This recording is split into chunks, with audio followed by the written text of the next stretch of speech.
আসসালামু আলাইকুম নমস্কাৰ দা আফতাব ব্লগছৰ নতুন এটা ভিডিঅ'লৈ আপোনালোক সকলোকে স্বাগতম জনাইছোঁ। বিশেষকৈ বৰ্তমান মই আছোঁ ডিমা হাছাও পানীমূৰ যিখন পিকনিক স্পট আছে, বৰ্তমান পিকনিক স্পটত আছোঁ। বিশেষকৈ আপোনালোকে দেখা পাইছে ইয়াতে বহুতো মানুহৰ ভিৰ পৰিলক্ষিত হৈছে, কিয়নো আজি ইফালে আপোনালোকে নিশ্চয় আৰু এটা কথা বা দেখাবলৈ চেষ্টা কৰিম। যিহেতু ইফালে আপোনালোকে দেখাইছে বসন ফাটক দাদাৰ এটা শ্বুটিং চলি আছে, কিবা এটা গানৰ হয়তো নিশ্চয় আপোনালোকে ইফালে দেখিব পাৰিছে। এই ঠাইতে শ্বুটিং চলি আছে, আপোনালোকক সবিশেষ ভিডিঅ'ত দেখাবলৈ চেষ্টা কৰিম। আৰু আমিও আহিছোঁ ইয়াৰে ডিমা হাছাওৰ পানীমূৰ যিখন পিকনিক স্পট আছে, পিকনিক স্পটতে বৰ্তমান আমি আছোঁ। আৰু ইয়াতে আপোনালোকে দেখা হৈছে বহুতো মানুহৰ ক্ৰাউড পৰিলক্ষিত হৈছে, দেখা পোৱা গৈ আছে। মই কিছু মানুহৰ কিছু মন্তব্য ল'বলৈ চেষ্টা কৰিম, যিহেতু আপুনি অলপ ওপৰফালে আহি যাব কষ্ট নহ'লে হা, নিশ্চয় সবিশেষ দেখাবলৈ চেষ্টা কৰিম। যিহেতু ইয়াতে বহুতো মানুহ পৰিছে। আণ্টি আপোনাক নমস্কাৰ জনাইছোঁ। ক'ৰ পৰা আহিছে আপুনি এই পিকনিক স্পটত? এই মোৰ এটা ব্লগ শ্বুট হৈ আছে। ক'ৰ পৰা আহিছে? আমি নগাঁও চাপানলা। নগাঁও চাপানলা। কেতিয়া আহিছে? এয়া 12টামান বজাত পালে। কেনেকুৱা লাগিছে ইয়াতে? নাই, ভাল লাগিছে, বহুত ভাল লাগিছে। ভাল লাগিছে। চাওক ইয়াত সেই পিকনিক স্পট এনেকুৱা কৰিব নাপায় না, বেয়া লাগে। সেই মহোৎসৱ খাই আপুনি নিশ্চয় দেখা পাইছে। আৰু এজন যুৱকে উদণ্ডালি নিশ্চয় আপোনাৰ দেখুৱাইছে। মই গমেই পাইছোঁ যে বেয়া গোন্ধ আহিছে, সেইখিনি ভিডিঅ'তে ক'ব নালাগে বিশেষকৈ।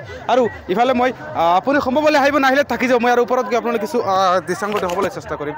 যিহেতু ইফালে আপুনি দেখিব পাৰিছে কিমান ওপৰতে শিল আছে ইফালে, আৰু ইফালৰ যিটো ভিউ পইণ্ট আছে, আপুনি অলপ কষ্ট কৰি আহি যাব ইফালে। নিশ্চয় আপোনালোকক মই আৰু কিছু ভিউ পইণ্ট দেখাবলৈ চেষ্টা কৰিম।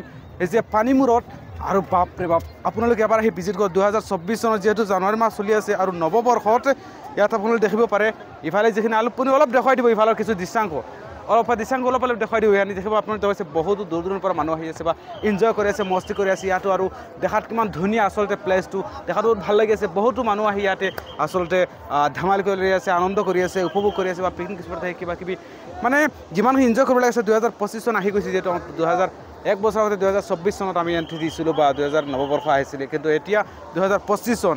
আৰু যদি আপোনালোকে আজিৰ এই ভিডিঅ'টো কোনে ক'ৰ পৰা চাইছে আপোনালোকে কমেণ্ট কৰি মতামত জনাই দিব। যিহেতু মই বৰ্তমান আছোঁ পানীমূৰ, ডিমা হাছাওৰ পানীমূৰত। আপোনালোকে যদি বিশেষকৈ জানুৱাৰী মাহত যদি আপোনালোকে ক'ৰবাত যদি ফুৰিব বিচাৰিছে বা পিকনিক স্পটত যাব বিচাৰিছে, তেনেহ'লে আপোনালোকে এবাৰ ভিজিট কৰক উমৰাংচু, এই ডিমা হাছাওৰ পানীমূৰত আহি আপোনালোকে ভিজিট কৰক। আপোনালোকে নিশ্চয় ভাল পাব। ইয়াত আহি নিশ্চয় সেই দৃশ্যাংশ দেখিলে আপোনালোকে নিশ্চয় ভাল পাব, দেখিলে আপোনালোকে শ্বেয়াৰ কৰি দিব। এইখিনি আপোনালোকৰ জনাৰ উদ্দেশ্যে মই ভিডিঅ'টো বনাই আছোঁ বিশেষকৈ। আৰু মই তলত গৈ কিছু দৃশ্যাংশ দেখাবলৈ চেষ্টা কৰিম। বিশেষকৈ মই তলফালে গৈ আৰু আপোনালোকৰ আৰু দৃশ্যাংশ দেখাবলৈ চেষ্টা কৰিম। বিশেষকৈ আপোনালোকে এইফালে অলপ চাব। নিশ্চয় ইয়াতে মই সেই ভিডিঅ'টো কিছু নেক্সট ষ্টেপত আৰু বিশেষকৈ কিছু কথা দেখাবলৈ চাম। যিহেতু দাদাৰ বসন ফাটক দাদাৰ যিটো শ্বুটিং চলি আছে, শ্বুটিং কৰি কিছু ভিডিঅ' আপোনালোকক দেখাবলৈ চেষ্টা কৰিম। ভিডিঅ'টো সম্পূৰ্ণ শেষলৈকে চাই থাকিব।